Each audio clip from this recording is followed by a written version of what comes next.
بيكم في فيديو جديد. هنعمل مع بعض النهاردة ديكور جديد لرمضان، وهو الهلال المضيء. هنشتغله بطريقة سهلة وبخامات بسيطة زي ما احنا شايفين كده. الهلال احنا بنركب له إضاءة داخلية علشان يبقى بالشكل الجميل ده. تابعوا معايا الفيديو للنهاية علشان تعرفوا الطريقة. يلا بينا. في الأول أنا محتاجة كرتونة وهقص منها شكل الهلال، ومحتاجة منه قطعتين علشان أنا عايزة الهلال بتاعي يبقى متين وقوي. هاجي وألزق القطعتين مع بعض زي ما احنا شايفين كده بمسدس الشمع. هحط الشمع على الأطراف وهلزق الاتنين في بعض. انت لو عايزة تعملي الهلال دوت أصغر من كده ممكن علشان يتحط على مكتب أو ترابيزة، ولو عايزة تكبريه برضو في إيدك.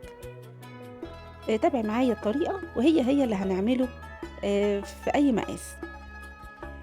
طبعا بقى الهلال ليه سمك زي ما احنا شفناه. هجيب بقى كرتونة، شريط كده من الكرتون على حسب العمق اللي أنا عايزاه للهلال. هجيب الشريط دوت وهعمله رول كده علشان يسهل عليا اللزق وأنا بلزقه.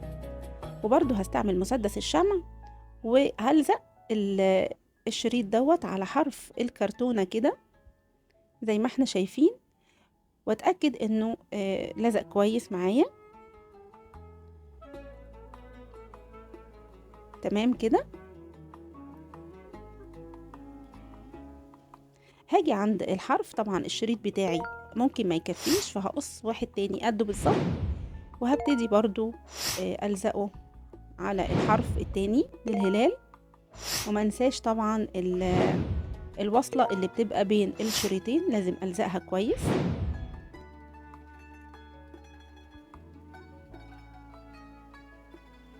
تمام كده. نفس الطريقة دي ونفس الخطوات اعمليها لو انتي محتاجة الهلال أصغر أو أكبر.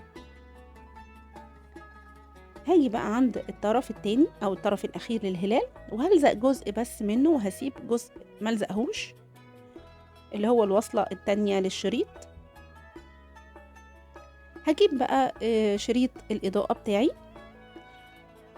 وهثبته كده جوه الهلال بأي سوليتيب أو أي لزق متوفر عندك. هتلزقيه وتثبتيه كويس كده علشان ما يتحركش لما نوقف الهلال.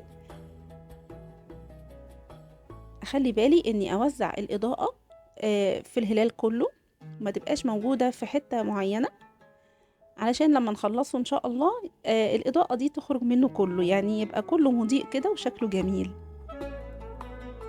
هاجي بقى في الحتة اللي انا ما لزقتهاش، نخلي بالنا الحتة اللي انا ما لزقتهاش دي هخرج منها الجزء بتاع شريط الليد اللي انا بتحكم فيه يعني وانا بطفيه او انا بولعه. هخليها بره.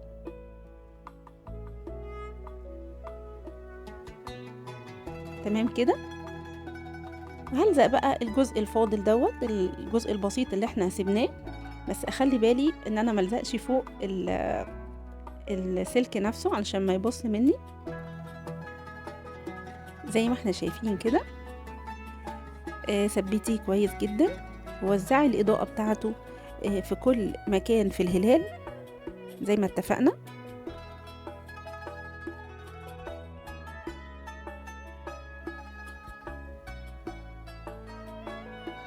هاجي بقى عند الجزء اللي انا سايباه وبرده هلزقه كويس. خلي بالك علشان اللزق ما يجيش على السلك.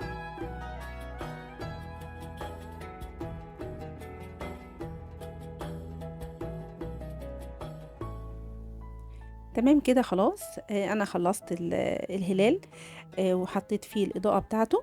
هجيب بقى قماش الخيامية وهبتدي اني ارسم هلال، يعني همشي على الشيب نفسه من بره كده، بس بمسافة اكبر شوية من مساحة الهلال بتاعي. احاول ان انا امشي على الخط نفسه او على الشكل نفسه بس على مساحة او على مسافة تكون اكبر. هقص بقى الشكل اللي انا عملته بالمنظر ده. ولو مش عندك قماش خيامية ممكن تشتغلي بالستيكر الخيامية أو أي قماش عندك، بس طبعا قماش الخيامية معناه رمضان وزينة رمضان، والستيكر برضو بيبقى شكله لطيف جدا. المتوفر عندك اشتغلي بيه. اهو ده كده شكل الهلال الأكبر اللي مساحته أكبر من مساحة الهلال بتاعي. بحطه كده واشوف المساحة مظبوطة ولا لأ. هقص هلال تاني على قد الهلال بتاعي بالظبط زي ما احنا شايفين. هعلم بالقلم كده وبعدين اقص. منساش برضو الشريط اللي انا عاملاه، اللي انا كنت حطيته كارتفاع او كعمق للهلال بتاعي، برضو هقصله شريط من القماش علشان ألزقه عليه. هاجي بقى على الهلال وهبتدي احط عليه الاول على الفراغ، الجزء المفرغ ده هغطيه بالهلال اللي هو مساحته اكبر اللي انا قصيته. احط شمع كده على الطرف بتاع الهلال زي ما احنا شايفين، وبالراحة بقى كده هبتدي اني اساوي بقى واوسطن القماش بتاعي على الكرتونة نفسها. هاجي اقص بقى كده فراغات، يعني هقص كده واعمل فراغات في القماش علشان ده طبعا يسهل عليا وانا بلزق. تمام. هلزقه بقى بمسدس الشمع زي ما احنا شايفين كده.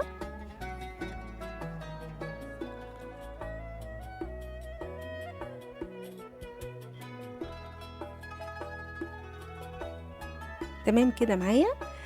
خلاص كده خلصت الجنب دوت. هروح برضو للجنب التاني، وزي ما عملت هعمل هنا برضو نلزق بمسدس الشمع كل الاطراف، وانا يعني بلزق بشد ايدي وبشد القماش معايا. منساش برضو الطرفين اللي احنا عاملينهم للهلال نتأكد ان هم لزقوا كويس. هجيب بقى الشريط اللي انا عاملاه وهبتدي امشي بيه على الهلال كله، على الحرفين بتوعه. تمام كده انا لزقتهم. اتأكد ان الحروف تمام ولازقة كويس. هاجي بقى الظهر بتاعي، هجيب بقى قطعة الهلال او قطعة القماش اللي انا قصها على قد الهلال بالظبط وهلزقها. اخر حاجة هعملها في الهلال او في جسم الهلال شريط التزيين.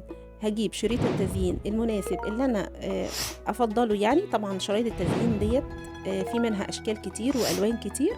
اشتري الشريط اللي يناسبك واللي يناسب القماش اللي انت مستخدماه، وابتدي امشي بيه بقى على الحرف بتاع الهلال كله.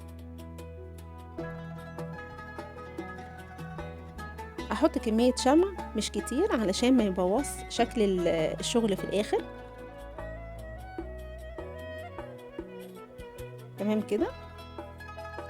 اخلي بالي علشان انا همشي على كل الحروف بتاعة الهلال، ما سيبش فيه حرف ملزقش عليه الشريط دوت. تمام. خلي بالنا برضو ما نحط الشمع كتير زي ما قلتلك، وامشي على الحرف كله. ده كده الشكل النهائي بتاع جسم الهلال. انا اشتغلت او لزقت الشريط عليه كله. انا عملت كرتونة كده قفلتها كعلبة عشان اعملها قاعدة للهلال بتاعي. هجيبها وبرضو هغلفها بالقماش الخيامية وهزينها بالشريط زي ما احنا شايفين كده. لو انت عندك كرتونة جاهزة تمام اشتغلي عليها. هجيب بقى قطعة صغيرة من الكرتون وألفها برضو أعملها رول، وبعدين هغلفها زي ما احنا شايفين كده بالقماش الخيامية وهلزقها كويس. القطعة دي بقى مفيدة في ايه؟ القطعة دي انا هحطها ورا الهلال لما اجي اوقفه على القاعدة علشان ما يملش يعني ما يوقعش من على القاعدة، فانا هثبته عليها. ده جزء مهم جدا لازم نعمله. نخلي بالنا. انا يعني قست المقاس الاول قبل ما اعمل قطعة الكرتون دي، شفت المسافة اللي انا عايزة اوقف عليها الهلال قد ايه، وعملت على اساسها الرول بتاع الكرتون ده. هغلفها طبعا علشان يبقى شكلها كويس ومناسب لشكل الهلال. تمام كده. انا طبعا بعمل فتحات والزق القماش على الجزء بتاع الكرتون. زي ما احنا شايفينها كده، قطعة صغيرة بس مهمة جدا في الشغل بتاعنا. اهو زي ما احنا شايفين هحطها بقى ورا الهلال علشان يثبت ما يملش على ورا. اهو هرفعه كده وهحط الجزء ده، يا رب يكون واضح ومفهوم. وده الشكل النهائي للهلال المضيء بتاعنا. ديكور لذيذ جدا لرمضان، ما اخدش مننا وقت زي ما احنا شايفين، وخاماته سهلة جدا وبسيطة وتقدري تعمليه بكل سهولة. زي ما قلتلك لو عايزة تصغريه عن كده صغري حجم الهلال نفسه، او عايزة تكبريه كبري الحجم بتاعه. ان شاء الله هيبقى جميل جدا في كل الحالات. طبعا انا مثبتاه بمسدس الشمع، مفيش فيه اي مشكلة، وثبت ورا برضو الجزء الصغير اللي احنا عملناه مع بعض علشان ما يتحركش وما يملش مني لورا.